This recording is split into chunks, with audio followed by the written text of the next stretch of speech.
दोस्तों तारीख थी 30, महीना था नवंबर और साल था 1858 यानी आज से ठीक 165 साल पहले की बात है। अवध के थानेदार शीतल दुबे को बाबरी मस्जिद के एक अधिकारी से शिकायत मिलती है कि 25 निरंकारी सिख जबरन मस्जिद में घुस गए हैं।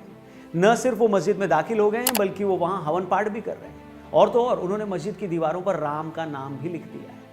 दोस्तों मस्जिद में घुसकर हवन करने वाले उन निहंग सिख का नाम था बाबा फकीर सिंह खालसा। राम जन्मभूमि की लड़ाई में लगे लगभग हर एक इंसान का यह मानना है कि अगर 165 सालों की कानूनी लड़ाई के बाद आज ये मंदिर बन पा रहा है तो उसमें एक अहम योगदान बाबा फकीर सिंह जी का और उनके साथ उस रोज विवादित ढांचे में घुसे उन 24 निहंग सिखों का है, क्योंकि उन लोगों के इस कदम ने पहली बार विवाद को पुलिस में दर्ज करवाया। ये उन 25 निहंग सिखों की दिलेरी थी जिन्होंने ऐसे वक्त ये बहादुरी दिखाई जब न तो देश आजाद था, न हमारी कोई सरकार थी, न पुलिस पर हमारा राज था। और ये वो वक्त था जब पहली क्रांति को खत्म हुए बस 1 साल ही गुजरा था। यानी उन 25 वीर सिखों ने ऐसी हिम्मत दिखाई कि उसके बाद न जाने कितने लोगों ने उनके रास्ते पर चलते हुए वो कर दिखाया जो 500 सालों से नहीं हुआ था। और आज अयोध्या में जब भव्य राम मंदिर की प्राण प्रतिष्ठा हो रही है तो फकीर सिंह जी की 8वीं पीढ़ी के वंशज जत्थेदार बाबा हरजीत सिंह रसूलपुर सामने आए हैं। इन लोगों को उस बात का फक्र है कि जो लड़ाई उनके पुरखों ने शुरू की थी आखिरकार वो किसी अंजाम तक पहुंच रही है और इसी खुशी में ये लोग 22 जनवरी को अयोध्या में लंगर लगाने वाले हैं। वो हमारे जो बुजुर्ग थे जत्थेदार बाबा फकीर सिंह जी खालसा निहंग सिंह रसूल पर, मैं उनकी जो विरासत में उनकी पीढ़ी में 8वीं पीढ़ी में उनकी गद्दी पे हूँ। सो उसकी खुशी में हम वहाँ पे अयोध्या में लंगर लगाने जा रहे हैं। दोस्तों कमाल की बात है, आज एक तरफ खालिस्तानी आतंकी लोमड़ी की शक्ल वाला गुरपतवंत सिंह पन्नू, ऐसे लोग सिखों और हिंदुओं के बीच दरार डालने की कोशिश कर रहे हैं, धर्म के नाम पर पंजाब को भारत से तोड़ने की बात कर रहे हैं, सिखों और हिंदुओं के सदियों पुराने रिश्ते पर मिट्टी डालने की साजिश रच रहे हैं। वहीं हरजीत सिंह जैसे लाखों सिक्खी और प्रभु राम के बीच रिश्ते की उस पवित्रता को समझ रहे हैं। बाबा फकीर सिंह खालसा जी और उनके साथियों ने आज से 165 साल पहले जो किया उसके लिए हम उन्हें और उनके साथ गए बाकी निहंग सिख भाइयों को नमन करते हैं। प्रभु श्री राम के हम सब भक्त हमेशा हमेशा के लिए अपने उन सिख भाइयों के ऋणी रहें। मगर इसके साथ ही हमारे लिए ये जानना भी जरूरी हो जाता है कि ऐसे हर उस शख्स के बारे में हम बात करें जिनकी हिम्मत, हौसले और विद्वता के चलते आज अयोध्या में भव्य श्री राम जी का मंदिर का निर्माण हो पा रहा है।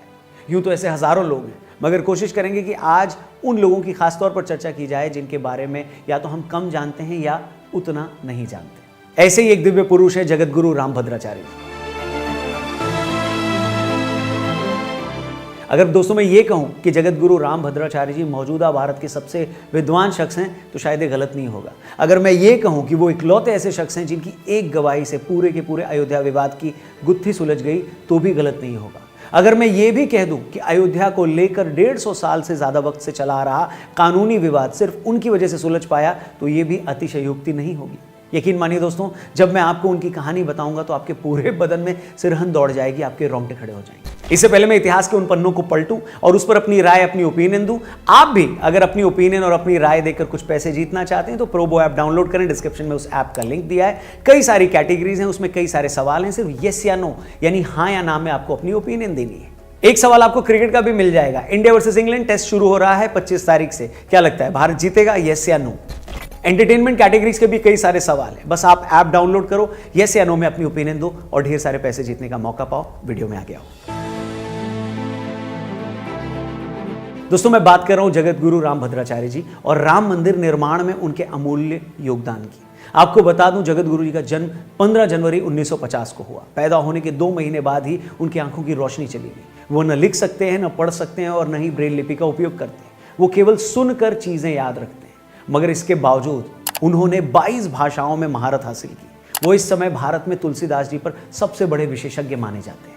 अब सुनिए, सुप्रीम कोर्ट में जब अयोध्या विवाद पर बहस चल रही थी और दूसरा पक्ष ये साबित करने में लगा था कि भगवान श्री राम का तो कोई वजूद था ही नहीं, उनकी पूजा तो सिर्फ 300 साल पहले शुरू हुई है और भगवान श्री राम का अयोध्या से कोई नाता था भी या नहीं ये भी तय नहीं है। ऐसे में जगत गुरु जी की एक गवाही ने केस का पूरा रुख मोड़ दिया। उन्होंने सुप्रीम कोर्ट में वेद पुराण के साथ रामलला के पक्ष में गवाही दी। उन्होंने ऋग्वेद की जैमिनीय संहिता से उदाहरण देकर यह बताया कि सरयू नदी से भगवान राम के जन्मस्थल की दिशा और दूरी क्या थी। इसके बाद कोर्ट के आदेश के बाद जैमिनीय संहिता मंगवाई गई, जिसमें जगत गुरु रामभद्राचार्य जी द्वारा बताए गए अध्यायों को खोलकर जब देखा गया तो उनका दिया ब्यौरा एकदम सही था। यहां तक कि जहां जन्मभूमि बताई गई है वहीं पर विवादित ढांचा मिला। जगत गुरु की इस एक गवाही ने पूरे फैसले का रुख मोड़ दिया। यहां तक कि एक जज ने तो यह तक कह दिया, उन्हें कहना पड़ा कि आज मैंने भारतीय प्रज्ञा का चमत्कार देखा है।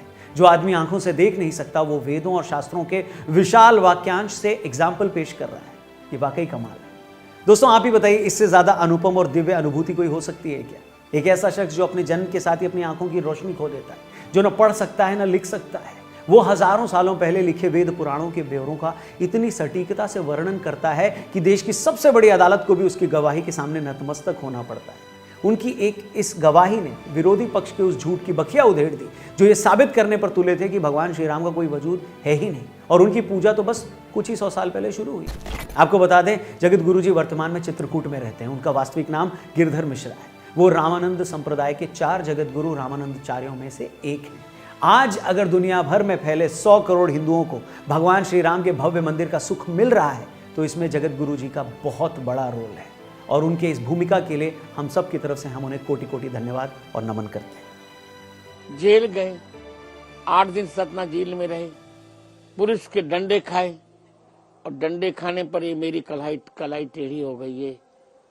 माने मेरी शारीरिक क्षमता को भी पुलिस ने नहीं बख्शा, पर मैंने प्रसाद मान लिया। दोस्तों तमाम संतों और सिद्ध पुरुषों के बीच हम उन आम लोगों का योगदान भी नहीं भूल सकते जिन्होंने इस लड़ाई में अपने प्राण न्यौछावर करने से पहले एक पल के लिए भी नहीं सोचा। इन्हीं लोगों में जो नाम सबसे प्रमुखता से लिया जाता है वो कोठारी बंधुओं का नाम है। कोठारी बंधुओं के दोस्त राजेश अग्रवाल जी अपनी किताब में लिखते हैं, बताते हैं कि 22 अक्टूबर की रात शरद कोठारी और उनके भाई राम कुमार कोठारी कोलकाता से बनारस आए थे। उस वक्त सरकार ने लोगों को अयोध्या जाने से रोकने के लिए ट्रेनें और बसें बंद कर रखी थी। इसके बाद दोनों भाई टैक्सी पकड़कर आजमगढ़ के पास फूलपुर तक आए। वहां से आगे सड़क जब उन्हें बंद मिली तो वे लोग 200 किलोमीटर पैदल ही निकल पड़े। 30 अक्टूबर को कार सेवकों की भीड़ ने जब विवादित ढांचे पर धावा बोला तो ढांचे की छत पर जाकर झंडा फहराने वाले ये दोनों भाई ही थे। 30 अक्टूबर को गुंबद पर झंडा फहराने के बाद शरद और रामकुमार 2 नवंबर को विनय कटियार जी के नेतृत्व में दिगंबर अखाड़े की तरफ से हनुमानगढ़ी की तरफ चल दिए। जब पुलिस ने गोली चलाई तो दोनों पीछे हटकर लाल कोठी वाली गली के घर में छिप गए। थोड़ी देर बाद दोनों बाहर निकले तो पुलिस ने उन पर फिर से गोली चला दी और उन्होंने वहीं दम तोड़ दिया। जिस वक्त शरद और रामकुमार की मौत हुई 10 दिन बाद ही उनकी बहन की शादी थी। बाद के सालों में उनके माता पिता भी इस दुनिया में नहीं रहे, मगर आज उनकी बहन को अपने भाइयों पर गर्व है और वो इस दिन का बेसब्री से इंतजार कर रही हैं कि वो दिन आए जब वो रामलला के इस भव्य मंदिर में उनका दर्शन करें। पाजेब वगैरह पहन के रखते हैं ना, मैंने पायल खोल दी अपने पाँव से कि वो छन छन कर रही थी, नहीं अच्छी लग रही थी। मैंने पाजेब खुली और पिताजी को ढूंढा। मैंने बोला पिताजी कहाँ हैं? पिताजी को खोजा ऊपर नीचे तो पिताजी मिले। मैंने बोला पिताजी को कि मुझे अयोध्या जाना है, भैया और के पास जाना है। दोस्तों विवादित ढांचा गिराना सही था या नहीं, उसे गिराने की नौबत क्यों आई, हम इस बहस में नहीं उलझना चाहते। लेकिन यह भी सच है कि अगर बाद के सालों में ASI का सर्वे हुआ, उस सर्वे में मस्जिद के नीचे मंदिर होने की बात सामने आई, बाद में उन्हीं सबूतों के आधार पर अदालत ने वहां मंदिर निर्माण को हरी झंडी दी थी। अगर ये सब कुछ संभव हुआ तो इसमें कोठारी बंधुओं जैसे हजारों कार सेवकों का भी योगदान है, उनका रक्त है। आज इस मौके पर देश उन दोनों भाइयों का ऋणी है और हमेशा रहेगा।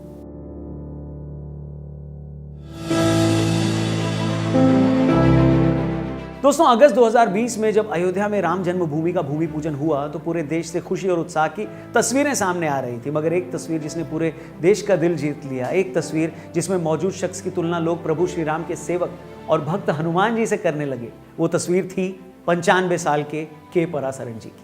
जी हाँ, के पराशरण जी वो शख्स थे जिन्होंने अदालत में हिंदू पक्ष की तरफ से केस लड़ा। देखिए इसमें किसी को डाउट नहीं है कि के पराशरण जी मौजूदा भारत के सबसे सम्मानित जीवित शख्स हैं। के पराशरण जी भारतीय शास्त्रों के महान ज्ञाता है। वो 2 बार भारत के अटॉर्नी जनरल रह चुके हैं। सुप्रीम कोर्ट में जब वो रामलला का केस लड़ रहे थे उस वक्त उनकी उम्र 92 साल थी और उन्होंने तब जजों से कहा था कि मैं अपने जीते जी इस केस का निपटारा चाहता हूँ। उनकी विद्वता, उनके ज्ञान, उनकी तर्क शक्ति और शास्त्रों को लेकर उनकी जो अद्भुत जानकारी थी, विपक्षी पक्ष की एक एक दलील को उसने खारिज कर दिया। यह पराशर जी का ही देन है, इतनी ऐसे सूक्ष्म विचारों से और ऐसे प्रमाणों को कोर्ट के सामने प्रस्तुत किए कि कोर्ट को मजबूरन रामलला के पक्ष में और ये आदेश देना पड़ा। कानून के जानकार ये मानते हैं कि अगर अदालत में हिंदू पक्ष की तरफ से ये लड़ाई जीती गई तो उसमें बहुत बड़ा रोल के पराशरण जी का भी है। के परासन जी शायद देश के इकलौते शख्स होंगे जो इंदिरा गांधी जी से लेकर मौजूदा सरकार तक सबके प्रिय रहे हैं, मगर उन्होंने हमेशा अपनी शर्तों पर काम किया। अगस्त 2020 को जब अयोध्या में राम मंदिर का भूमि पूजन हो रहा था तो टीवी पर इन तस्वीरों को देखकर पराशरण जी अपने आंसू नहीं रोक पाए। उस वक्त उनकी वो तस्वीरें देश भर में खूब वायरल हुई। राम मंदिर की इस लड़ाई में उनके योगदान को देखते हुए जब सरकार द्वारा राम मंदिर ट्रस्ट का गठन किया गया तो पराशरण जी को इसमें पहला ट्रस्टी बनाया गया। हम सब के लिए खुशी और गर्व की बात है कि इन सालों में मंदिर की लड़ाई से जुड़े बहुत सारे लोग उम्र और बाकी कारणों की वजह से हमारे बीच नहीं हैं, मगर के पराशरण जी 95 साल की उम्र में इस लम्हे का गवाह बनने के लिए हमारे बीच मौजूद हैं और ये पूरा देश हमेशा उनका आभारी रहेगा।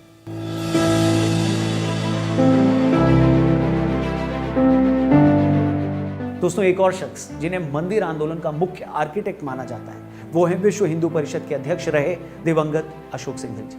अशोक सिंघल जी वो शख्स थे जिन्होंने सबसे पहले 1984 में श्री राम जानकी रथ यात्रा की शुरुआत की। वे अशोक सिंघल जी ही थे जिन्होंने राम आंदोलन से महिलाओं और युवाओं को जोड़ने के लिए विश्व हिंदू परिषद से दुर्गा वाहिनी और बजरंग दल जैसे दो अलग संगठन बनाए।